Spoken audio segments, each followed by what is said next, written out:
This stream is sponsored by Brilliant.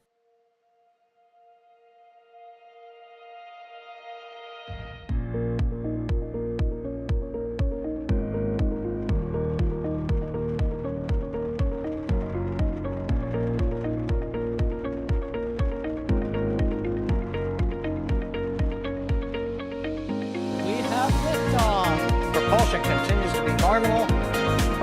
Chamber pressure looks good. Doubling up. Roger roll, Atlantis.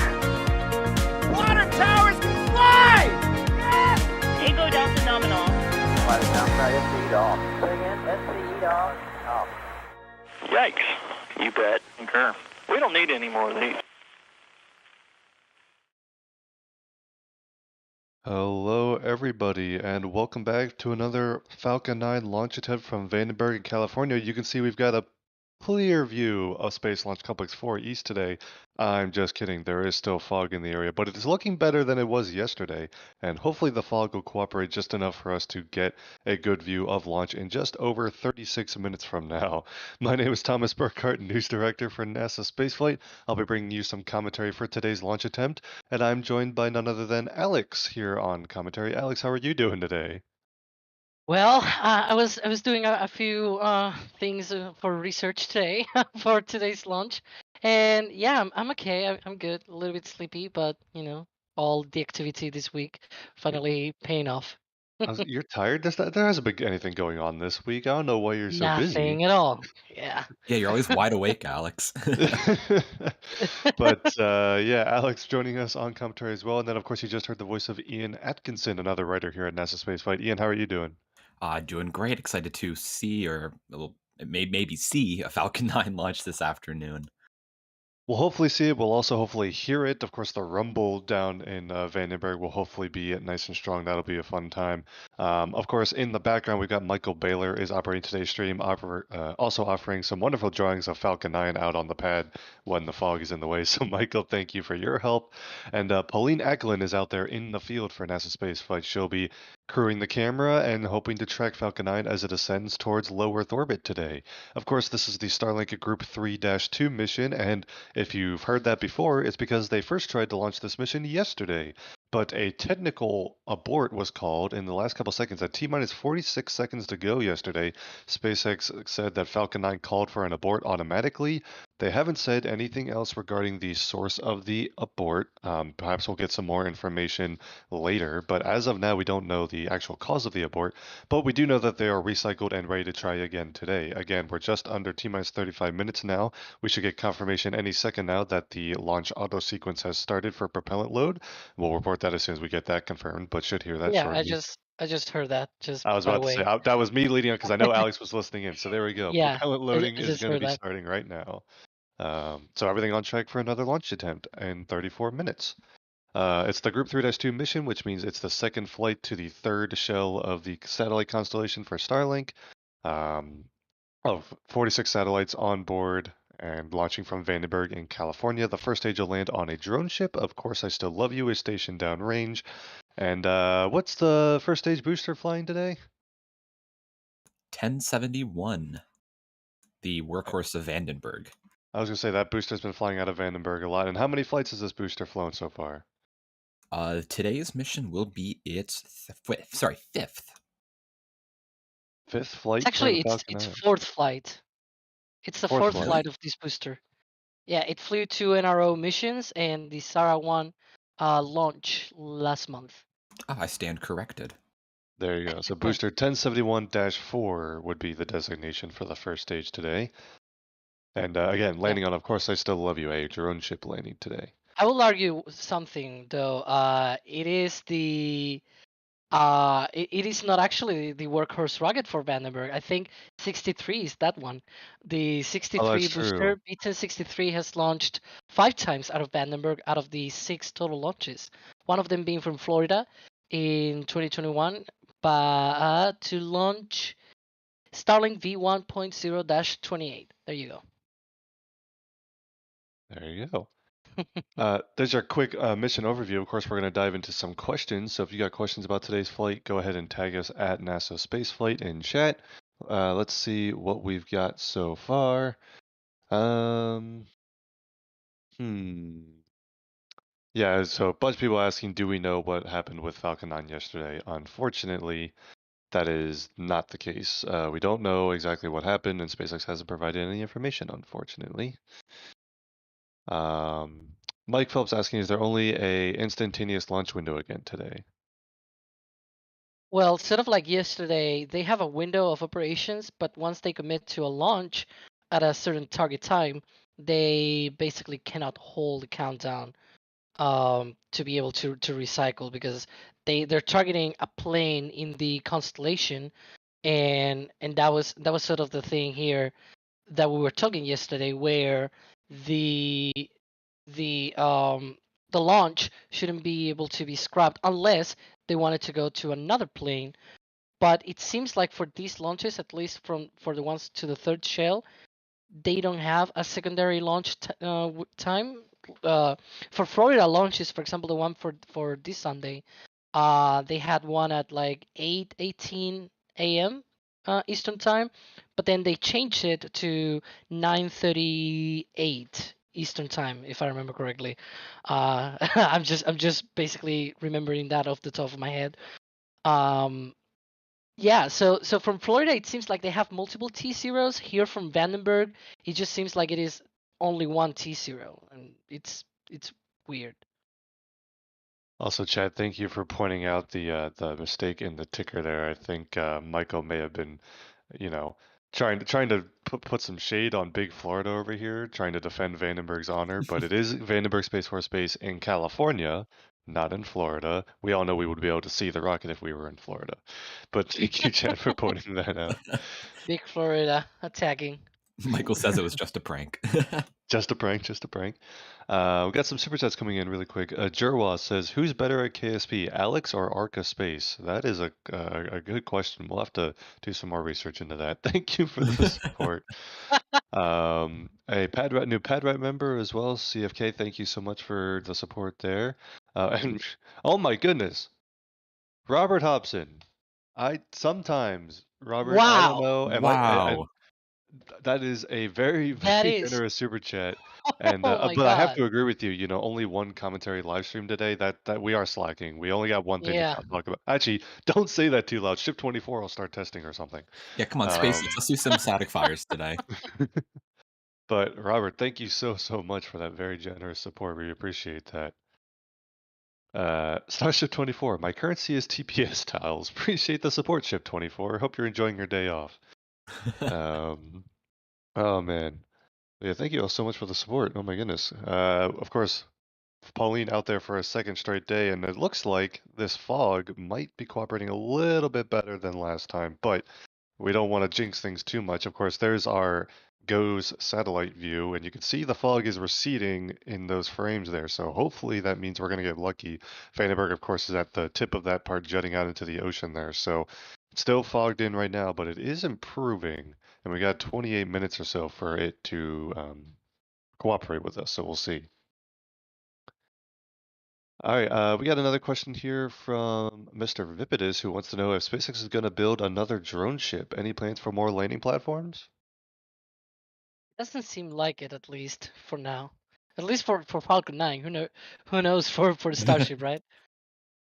Yeah, I mean, with Falcon 9, they already have the two on the East Coast that seem to be doing pretty well. Like, they'll be able to handle a dual Falcon heavy booster landing on the drone ships. They can handle, say, the rapid pace of Starlink. And on the West Coast, it's relatively slow. I think one should be good enough for them. Hmm. And of course, I mean, other than the Starlink missions, a lot of the missions launching from Vandenberg have also been return to launch site profiles, so they didn't need drone ships to support two back-to-back flights because one of the missions might end up just returning to LZ4. So there's that consideration as well. Yeah, and in Vandenberg, unlike Florida, where they have two pads, here they only have one pad, so they are constrained by the turnaround time for that single pad. So, and the turnaround times for the pads are usually around the same time as the turnaround times for drone ships. So, for example, they had 3-1 a week and a half ago, which, by the way, even though we had a scrubbing delay, the record that we mentioned yesterday still stands. So 12 hours and 12 days and 12 16 hours, excuse me. Oh, jeez.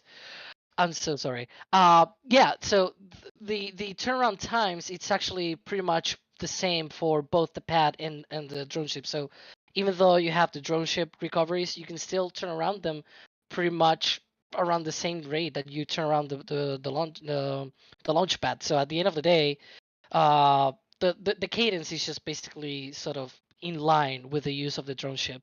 You don't need a second drone ship. For Florida, obviously, because you have two pads, you need two drone ships, and that sort of makes sense. Really quick, before we get into the next question, Bob Oh Paddleford. my god.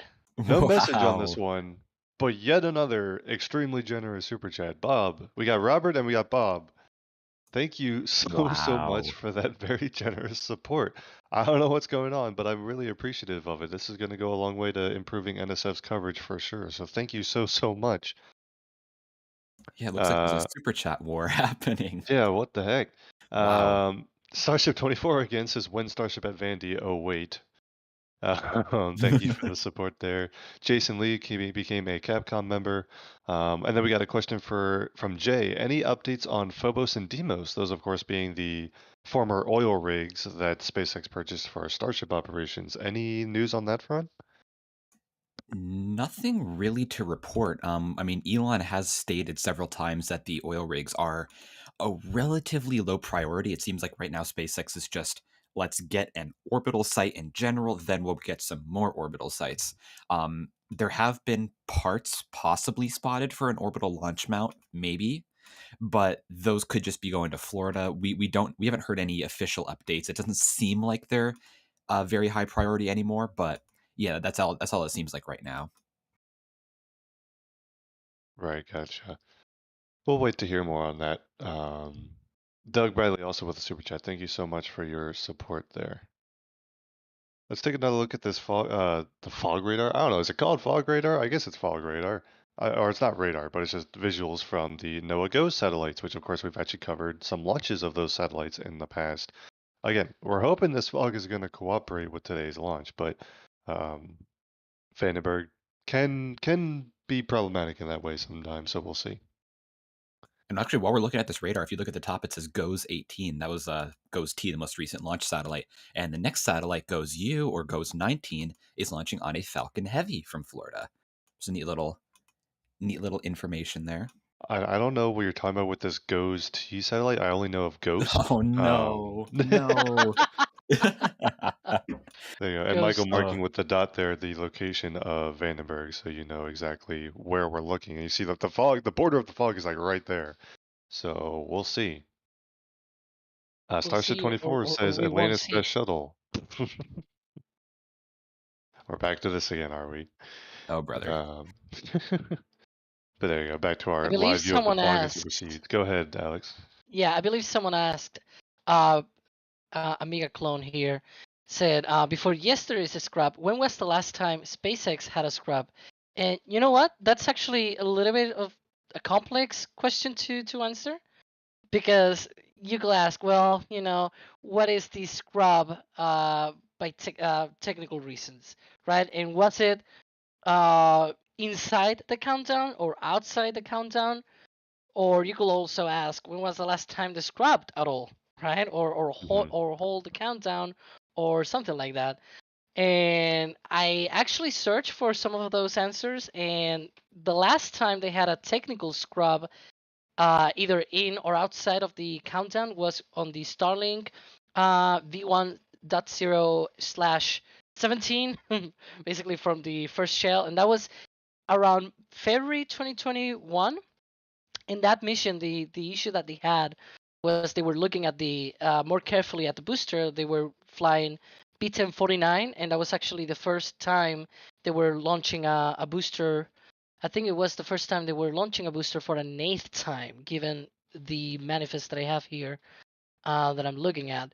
So yeah, they were looking a little bit into that booster because it was sort of their flight, the fleet leader, and it was delayed by about a month, but that was before they entered countdown. Now, inside a countdown, that was NROL 108, which was in December 2020, and that was due to I believe some issues with the it said only standing down from today's launch attempt to take a closer look at the data. So it didn't say exactly the reason for the scrub, but they just scrubbed and had to delay it for another day. And even prior to that, the previous launch, SXM7 also had a scrub due to GSE issues. So there you go. I looked into this before we went live. It's There like we you're go. interested in Falcon 9 or something. Yeah, right? All right, Bob. We'll keep the questions going. Thank you for diving into the research to get that answer. I know a bunch of people were asking, and it's the reason we didn't ask it right away was because we were making sure we had the answer. Starship 24 on another super chat just says this is a big T-minus 20-minute event. Sheesh. Well, it's not quite T-minus 20 minutes, but when it Yeah. does happen, it'll be, well, I don't know if we'll see it because it looks like it's been venting for a while or something. Oh Not yeah, just and some thought. people are asking now in chat. Well, wasn't there a recent launch where they scrubbed a lot? Well, that was because of the weather. For once, that was Cosmos SkyMate 2. That was in January 2022 this year, and that was because of weather. And another one was because of cruise in the launch path, which was, it had a lot of people angry about that. Right, exactly. Someone mentioning the CRS-25 mission? No, someone was saying another CRS launch. A CRS launch last month. There wasn't a CRS launch last month, so I'm confused. I think they're Yeah, referring there was. Oh, go ahead, Okay, Alex. go. No, Oh, go unless they're ahead. talking about CRS-25. All right, CRS-25 was delayed like a month or something. Yeah.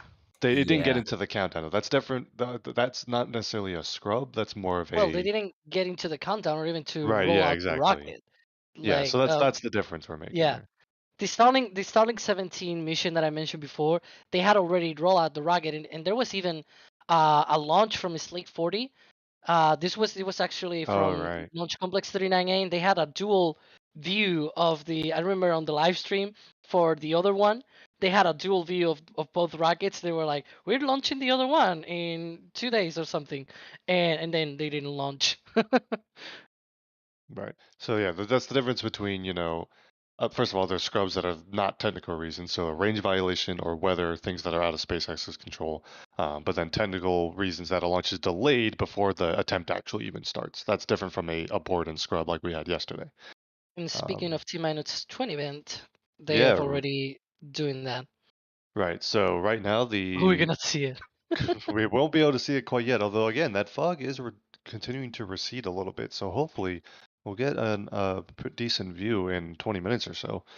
But the Falcon 9, the ground support equipment should be purging the lines to start stage 2 liquid oxygen loading. So SpaceX so far on track for launch in just about 19 minutes now. Dr. Holly just says, "Hi Thomas, hi Ian, hi Michael, and hi Pauline." I'm gonna assume they say hi Alex as well. Yeah.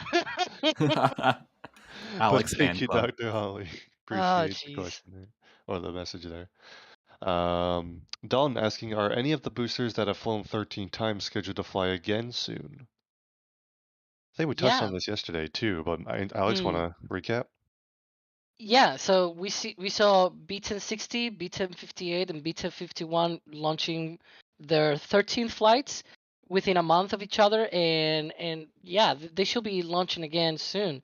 Given the turnaround times, I suspect perhaps B1060 is gonna fly its 14th flight probably in September or thereabouts, just because of how the turnaround times have been for these boosters. It's usually about 2 to 3 months. Yeah. There we go. When SpaceX News Daily asks, was the launch scrubbed yesterday because of the fog or another reason? So we can talk about this. The fog is not actually a reason to scrub a launch. SpaceX has launched plenty of missions, especially from Vandenberg, in thick cloud or thick fog layers. Falcon 9 doesn't need it to launch, doesn't need it to land. It's all, the sensors are not optical. There's no cameras that are required for navigation or anything. So, Falcon 9 does fog is not a scrub criteria for Falcon 9. So yesterday was a technical reason. The countdown was proceeding nominally, but at T minus 46 seconds, the Falcon 9 onboard computers automatically called an abort for some technical reason. Again, we don't know what, but yeah, we don't know the actual reason, but it was not the fog. Tin Man asking, when is the next Falcon Heavy dual landing? We know what are the Falcon Heavy recovery plans? Because I know Falcon Heavy missions keep getting delayed, but I think most of them are requiring drone ship landings, right? I think almost all of them, I think, are the dual drone ship landings. The only exception to that comes to mind for me is the Psyche mission. But the thing with Psyche is it has kind of gone up in the air as to when it's going to launch. Launch windows have different performance requirements, so that may dictate changes to the recovery profile.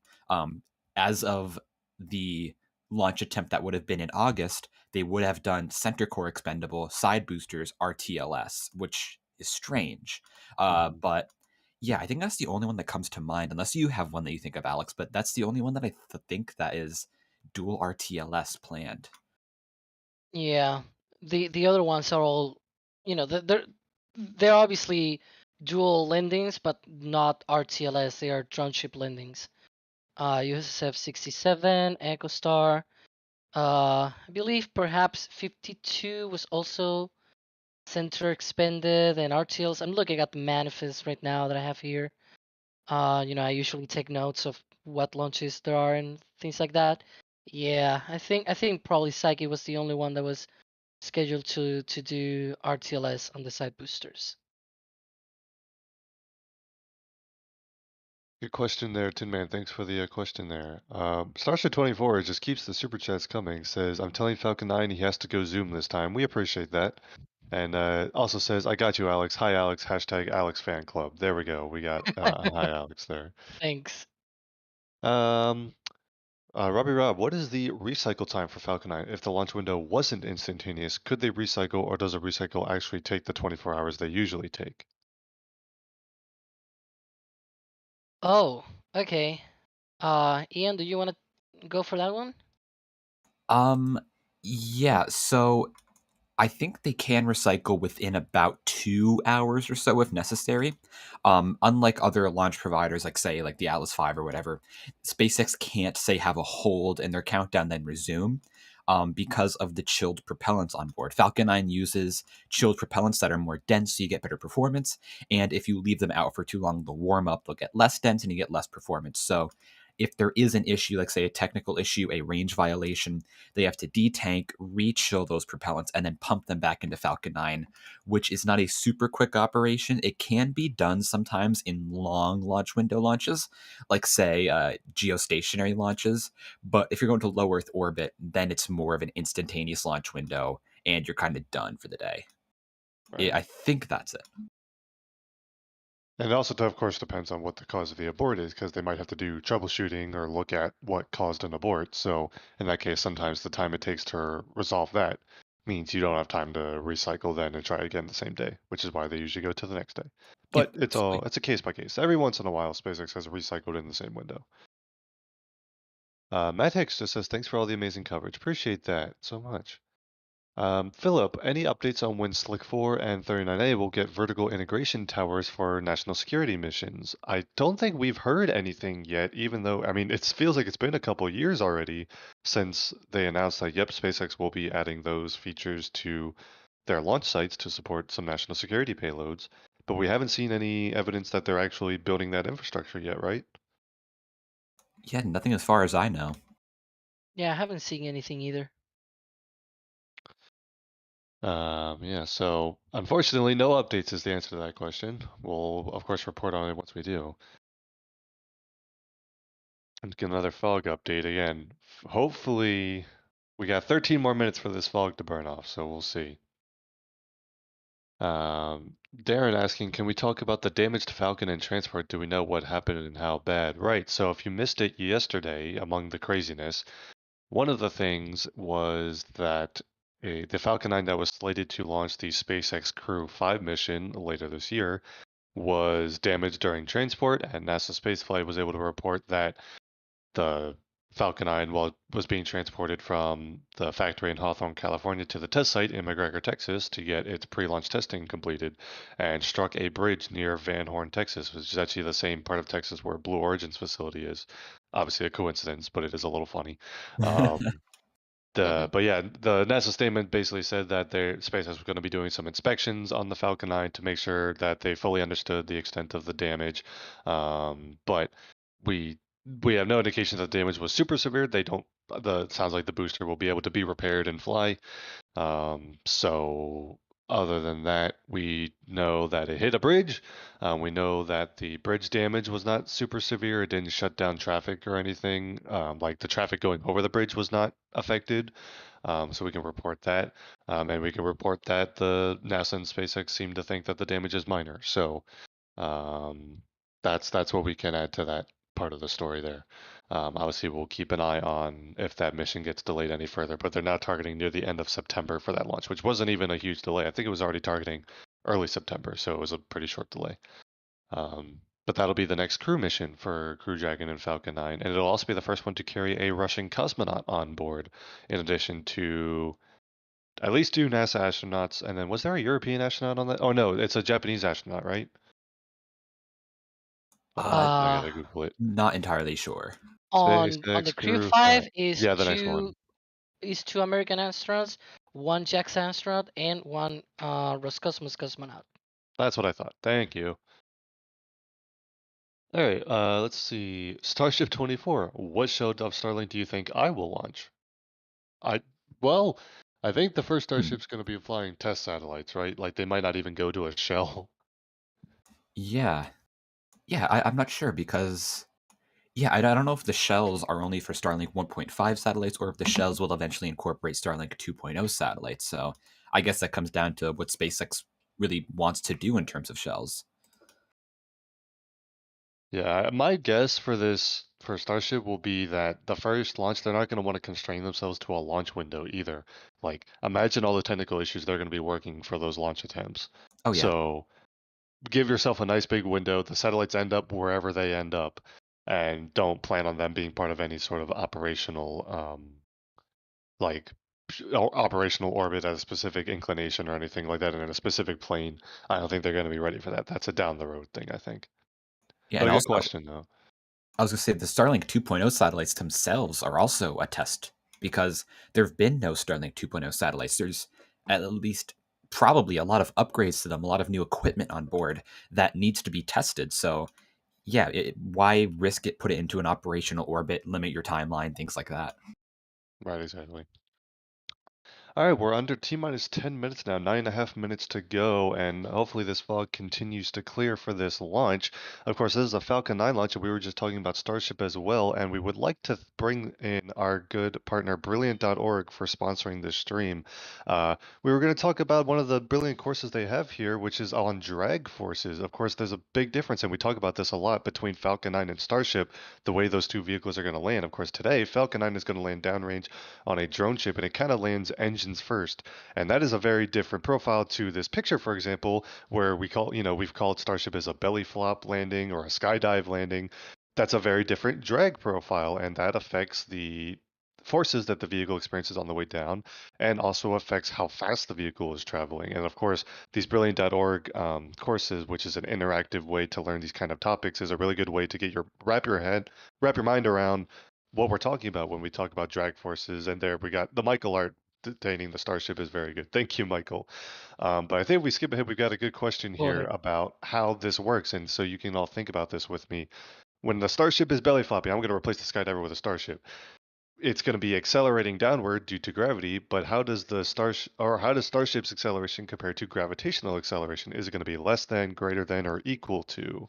Think about how drag is going to be affecting Starship as it's belly flopping towards the ground. My guess is that the acceleration will be less than gravity because drag is going to be slowing it down. Let's see if I'm right. Gosh, I hope so. I have an engineering degree. Okay, we're good.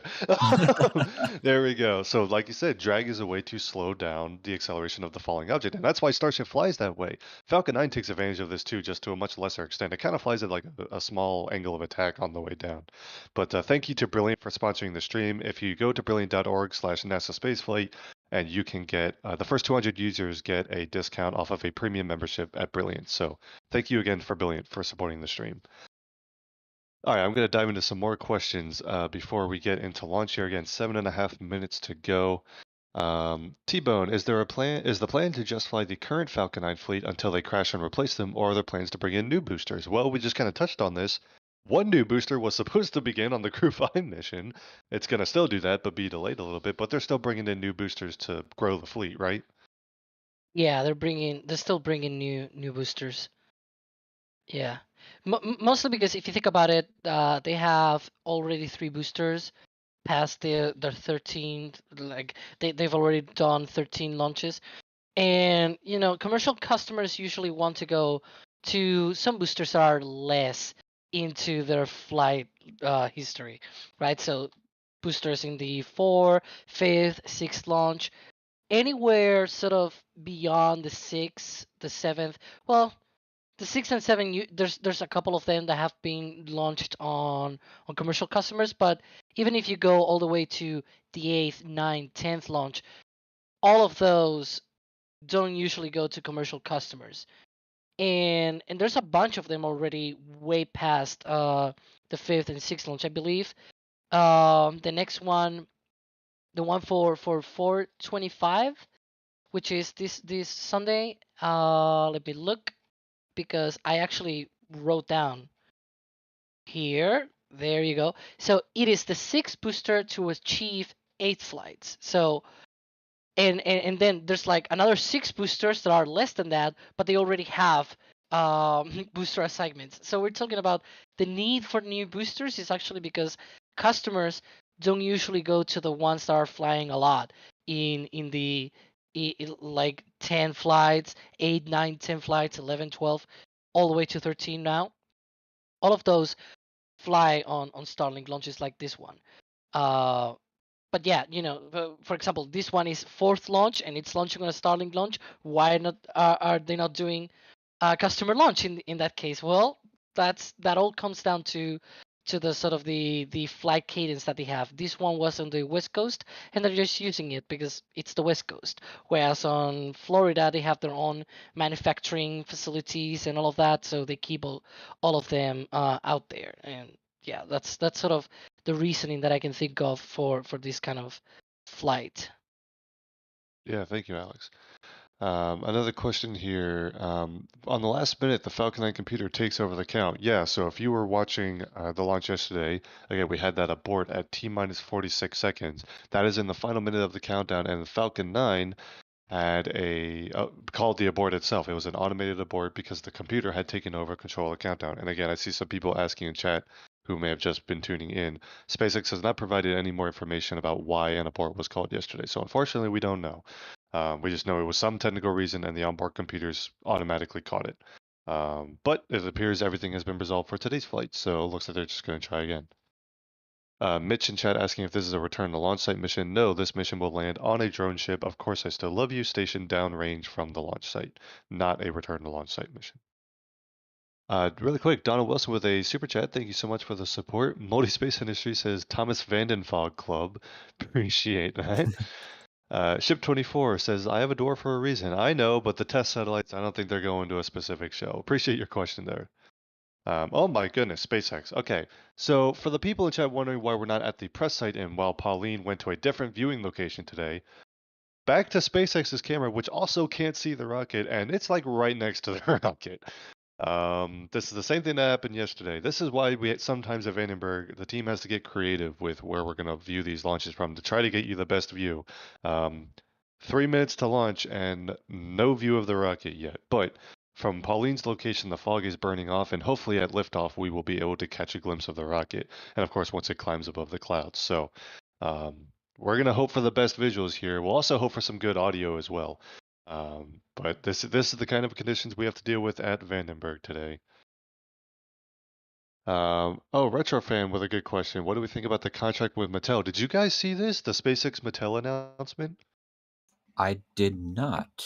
Mattel. So for those, and I think this might be a United States thing. I don't know how prevalent Mattel toys are outside the U.S., but I know in the U.S. they make a bunch of like toy cars and stuff like that, like little Matchbox style cars.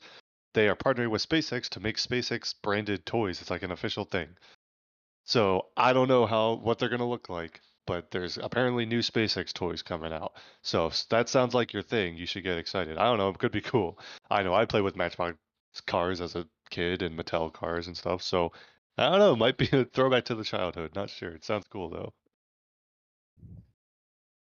Also, it looks like we have an official update now that SpaceX is providing official updates for today's launch. They say SpaceX has confirmed that a valve sensor reading on first stage propulsion was the cause of the abort yesterday. So there's our first official information since the abort yesterday, a first stage propulsion valve sensor reading. There we go. Thank you to SpaceX for the update there. Really quick, couple more super chats. Ship24, thank you so much. And Keith Carson, no coast view is best coast view. I'm just going to quote that and leave it right where it is before Michael mutes me again. But thank you all so much for the support.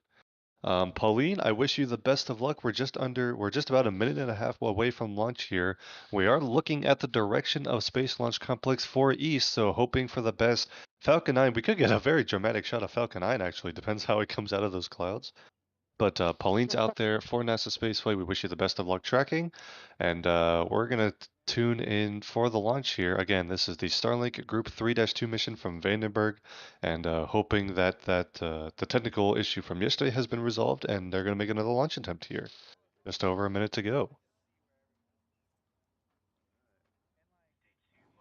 Everything on track. We'll keep an eye out for the official confirmation of launch, and of course we're going to look for Falcon 9 to appear out of the clouds here. 50 seconds to go. We are expecting a drone ship landing for today's flight. And we have passed the area where we had the scrub yesterday, so hopefully... Alright, and LD confirms go for launch, so everything on track, 30 seconds to go.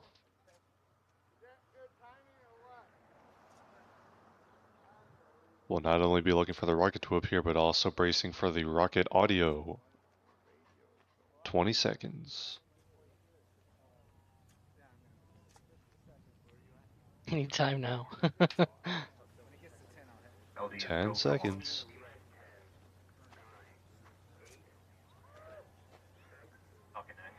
Alright everyone, keep your eyes peeled. There's a rocket in there somewhere. 30 seconds. Of course, the official updates from SpaceX are on a lag, so we're probably going to see it first if it does go. Up, and there it is. There you go. Confirmed. Pauline moving the camera to track. Falcon 9 has lifted off from Complex 4 East in Vandenberg. You can see it's starting to pitch down range on the Starlink 3-2 mission. That's a gorgeous view, Pauline. Wow. And liftoff of Starlink 3-2. Well, sounds like SpaceX is a And little SpaceX behind now there. confirms liftoff. Thank you, SpaceX. 45 seconds into flight, everything looking good here. Of course, Falcon 9 flying south-southwest from Vandenberg towards a near-polar orbit. Is this the shell going to sun-synchronous orbit? Yep. This is the 1-2 sun synchronous. Oh. And here comes the rocket sounds.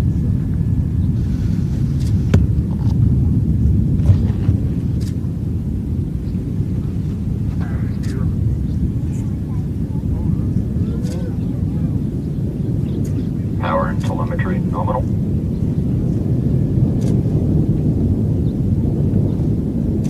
And the vehicle is going through maximum dynamic pressure. Yep.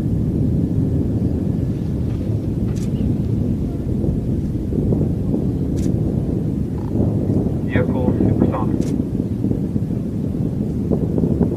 Beautiful tracking there. Oh.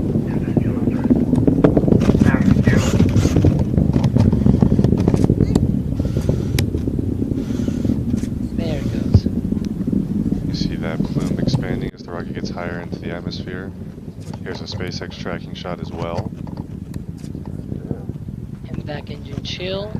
The second stage engine is now chilling for chill. Love seeing the effects in the plume there, both as it gets higher up as well as just the individual effects from all the engines.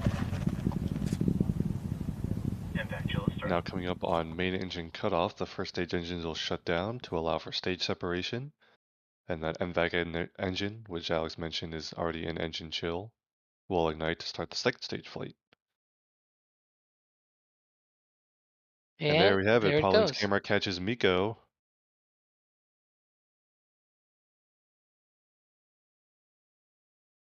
And now we're going to get a replay from SpaceX. Thank you, SpaceX.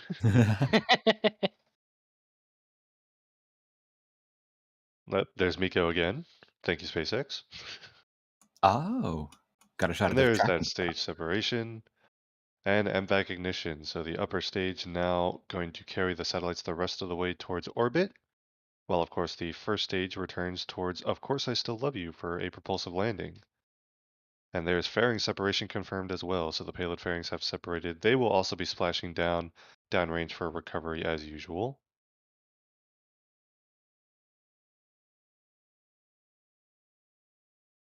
You see another SpaceX tracking shot showing the fairings and the first stage falling away.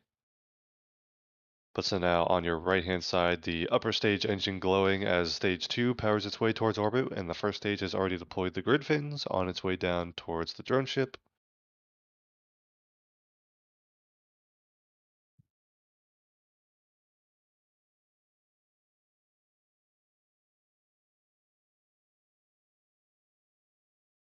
Everything nominal so far. It's also worth mentioning, you know what? I don't think we've even talked about this stream. This launch has broken a SpaceX record. This is the 32nd launch by SpaceX this year, and the record set last year was 31 all of 2021. So it's July Wow. 22nd, and SpaceX has just broken their record for the most launches in a given year. Yep. And at least 20 more for the rest of the And year. there's many more left, exactly. Many. It's also the most launches in a year by SpaceX from Vandenberg. Is that right? They're launching, yeah, this is the 7th launch, and the most they launched was, hold on. Jeez. It was 6, but I don't remember the exact year, which is what I had yesterday and I don't have today because it was in 2018. There you go, 2018. They launched 6 times from Vandenberg, and it is also the shortest turnaround time for the pad as well. Even though they had the scrub, it's still by at least 10 days. And that was back in 2018 when they had the Iridium launch contract. So that was quite a lot of missions out of Vandenberg. Yep, they had 3 Iridium launches, Falcon 1A, and the Path mission with the Starlink prototypes, and SSOA, which was a rideshare mission, sort of like transporters, but back in the days. Now we should be coming up on entry burn in about 1 minute, actually.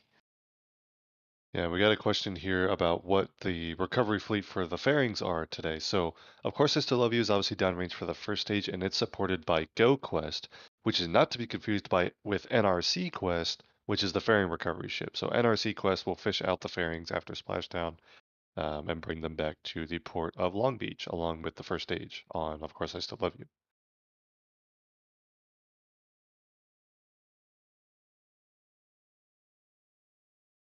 Chad is also asking for how many total Falcon family launches would we guess for 2023? Oh gosh. Ooh, that's a tough one. The problem is Falcon 9 launch cadence could go down once Starship is operational because they'll probably move most Starlink launch. Well, there's Starlink Phase 1 that might still launch on Falcon 9. I don't know. Like, I wonder if as Starship comes online, the Falcon 9 cadence will go way down. It's a good question.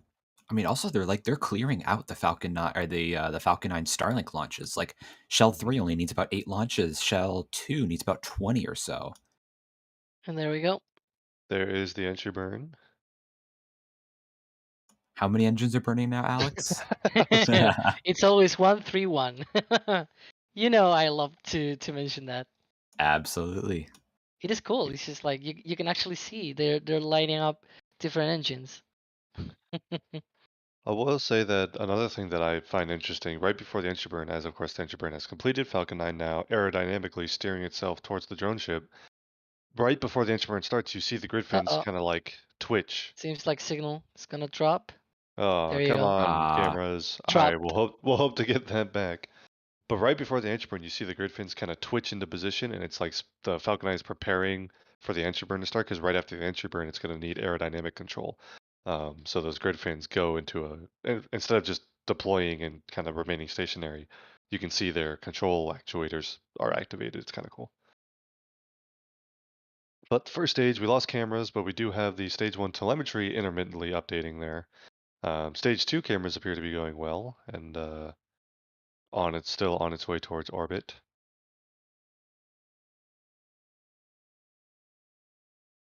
Correct me if I'm wrong, the second stage will be doing a coast phase before orbital insertion today, right? It's a 2-burn profile?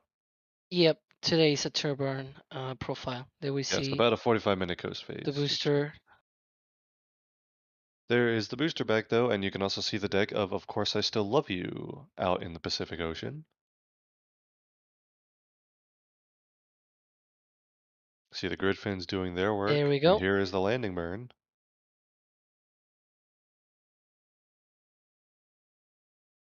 Oh, you can see the drone ship just peeking out through the clouds. Wow. This is amazing.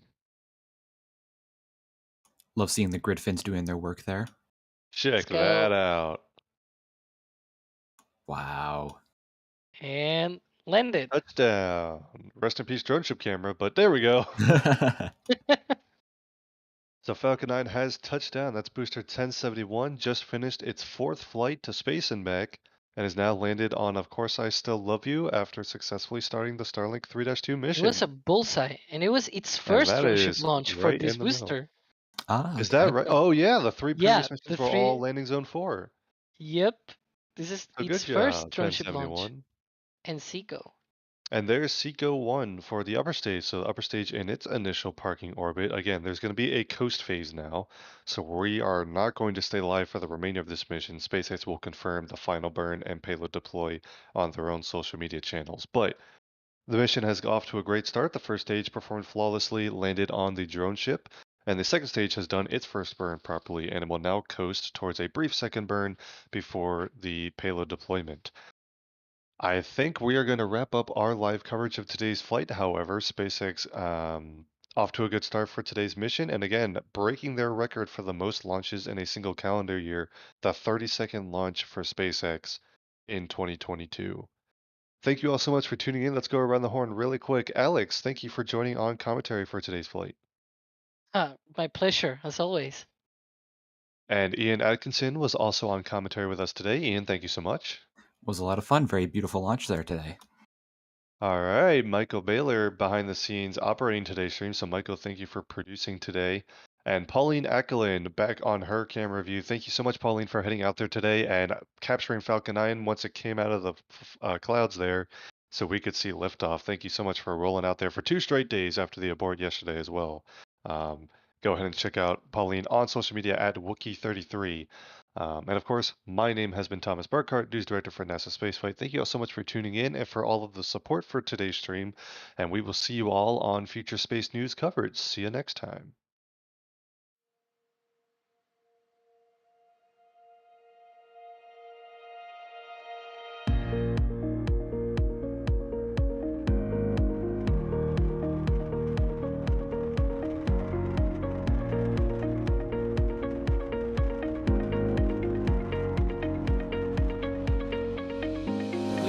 Liftoff. Propulsion continues to be normal. RCP chamber pressure looks good. Traveling up. Roger, roll with Atlantic. Water towers can fly! Echo Delta nominal. Flight is now SCE off. Say again, SCE off. Yikes. You bet. Concur. We don't need any more of these.